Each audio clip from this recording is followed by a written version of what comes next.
Week-end, Emmanuel Macron a donné hier le coup d'envoi d'une exposition à l'Elysée de 120 produits fabriqués en France. Initiative inédite qui transforme le palais en foire éphémère ouverte au public. 10 000 curieux se sont inscrits en ligne pour y participer. Parmi les entreprises sélectionnées, le confiseur François Doucet qui se trouve dans les Alpes de Haute-Provence. Nous l'avons rencontré pour CNews.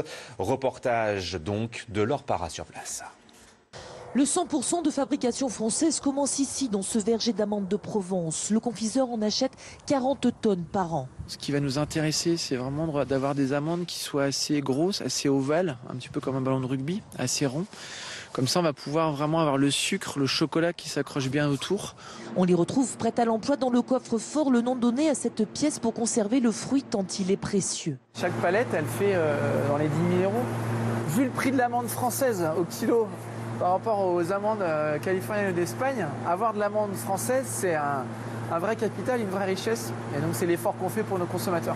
Et ce trésor va être transformé en praline en respectant un savoir-faire créé en 1969. L'amande est torréfiée puis mélangée à une recette gardée secrète avec du sucre et des herbes de Provence. Ensuite, c'est l'étape du gommage à l'aide de sirop.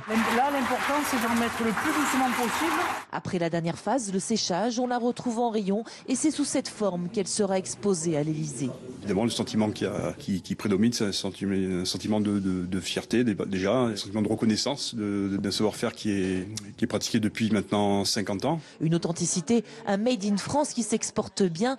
L'entreprise de 60 salariés vend en Europe, en Asie, où elle connaît un vif succès, notamment au Japon.